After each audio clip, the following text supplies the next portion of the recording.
Hello and welcome to Forever Rugby on Forever Sports. And England, despite going down to 12 men, despite receiving 4 cards throughout the match, despite going quite a few points down, have somehow beaten Wales 19 points to 17 in what was one of the most bizarre rugby matches you will ever see. Owen Farrell's World Cup at risk after a red card, a yellow card being upgraded to a red card thanks to that whole sort of TMO bunker story. An absolute mental game with just 6 points in the first half and then one of the most chaotic 20-minute periods you'll probably ever see. So a very strange 80 minutes of rugby, and we're going to break it down a little bit now. But before we do, please do smash like on the video. Please do subscribe to the channel as well.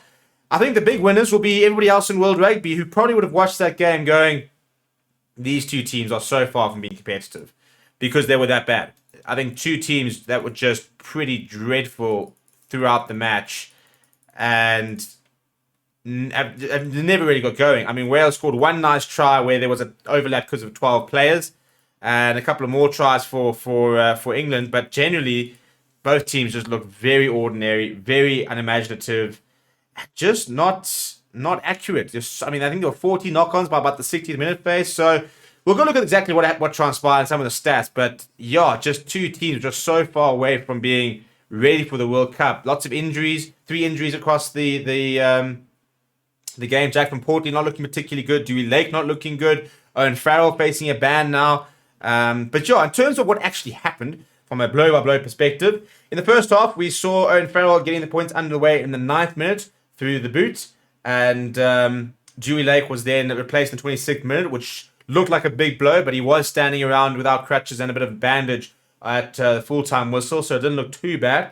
Henry Arundel got caught in the 32nd minute. I thought those first 20 minutes were not bad. A couple of small errors kind of as teams got, the flow of the game, but far too many errors, really. And it kind of sort of ebbed and flowed a little bit. But then Jack van Portley got replaced in the 32nd minute by Ben Youngs. And on the halfway mark, I mean, Wales had about 2 early mauls turned over inside the 22. England got into 22, couldn't really find points. So eventually managed to take 3 and go up to 6-0 at half time. Shortly after half time, the worst possible start for Wales when Tommy Reffell got yellow carded. Owen Farrell adding the 3 extra points there. But just a few minutes later, Wales actually winning a penalty despite being 14 men down. And Owen Williams adding the extras there to put Wales on the board to make it 9-3 after 45 minutes. Wales then unloaded their bench, which definitely made a difference. I thought that Dan Biggar played pretty well when he came on. But this is the most ridiculous thing. 57 minutes, Ellis Genge gets yellow carded for a scrum infringement. And just 2 minutes later from the resulting penalty, they go to the corner. Cross kick from Dan Biggar. Josh Adams gets taken out in the air by Freddie Stewart. Penalty try. Yellow card, Freddie Stewart. That's in the 59th minute. 3 minutes later, Wales make a break through Tane Basham. Brilliant break. Huge tackle from Owen Farrell. Doesn't use his arms. Once again, yellow card was then eventually upgraded to a red card. England down to 12 men. I mean, and Owen Farrell, you can't feel sorry for him. He's got a genuine issue with their technique. It gets him into trouble time and time again. He's gotten away with it so many times. But he's now got that reputation. He went to tackle school, and he's still done it. So I think he could be in for quite a hefty ban here. Direct hit to the contact to the head. It's a straight red, so you're looking probably at least 3 to 4 weeks. And they don't have that many games. I think they've only got one more game, maybe 2 more games before the World Cup. So you're going to miss at least 1 or 2 games going into the World Cup. So, yeah, do they take him? Do they not take him, for example?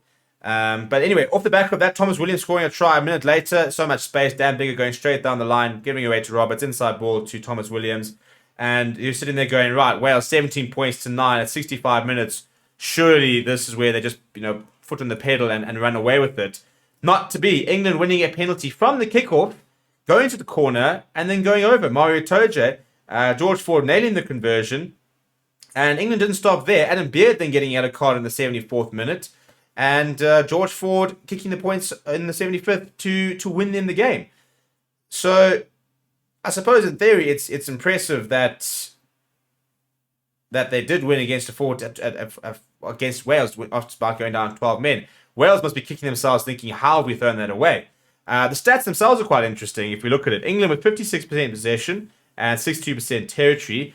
scoring just the one try, by the way, just their third try in 4 matches. Really struggling to get over that whitewash. Wales scoring 2 tries. Meters run quite similar. England beating more defenders, but Wales having more clean breaks. England had more gain line carries, though, and far more turnovers won. Kicking from hand almost twice as much as Wales. In terms of the tackles made, England being asked to make 95 and making 81 of them. Wales making 114 of 132. Neither side missed a kick. The rucks were pretty even, but the Welsh lineout was disastrous. 6 lineouts they lost. 11 out of 17. 65%. That is absolutely dreadful. England didn't miss a beat with their lineouts, winning 8 out of 8. And that, I think, generally, if Wales' lineout was better, they probably could have won that game, to be honest. They had opportunities to apply pressure and to potentially create scoring opportunities, and they just kept giving the ball back to England. Scrums-wise, I thought England, it kind of ebbed and flowed. England had the dominance early, then Wales kind of got the dominance, then England got the dominance towards the end. 67% percentage for Wales, 75% for England. 12 penalties conceded per team, but 4 cards from England, 3 yellow cards and 1 red, 2 yellow cards from Wales. 6 yellow cards in the game is absolutely mental and not really a good advert for the game. So I think it's a big warning for the World Cup that the referees are not going to take things particularly lightly. In terms of individual performances, I thought that Ben Earl was outstanding for England. Got the man of the match. 12 carries, 8 tackles, 48 meters gained. Really good game from him. I thought that Joey Roberts looked pretty at home in his debut. I thought he played pretty well. Nick Tompkins was there and thereabouts. I thought Liam Williams was very good, was very composed across the game. Made one mistake, which did cost him in the end, but generally looked very comfortable. For England, I thought Owen Farrell actually started pretty well. Looked pretty settled. And then the kind of momentum just stopped, and they really struggled to get into the game. Courtney Laws, though, looks very good. And I think he's such an important player for England that that would be one of the few bonuses out of that game. Warren Gatland's defense wasn't bad. The Welsh defense, a couple of bad moments, but generally held firm quite well. So that might be one of the positives. For England, I don't actually know where you find positives. Yes, you won a game against the odds with 12 players, but you were down to 12 players. You had 4 cards. You've got potentially your captain, your World Cup captain, potentially going to go into the World Cup not being available. You still can't score tries and really create try-scoring opportunities. And I think for me, from a game plan point of view, it just wasn't really clear. So probably a game with far more questions than answers. But let me know what you thought about it down in the comments below. Smash like on the video. Subscribe to the channel as well. Thank you very much for watching. My name is Steven, and I'll chat to you soon.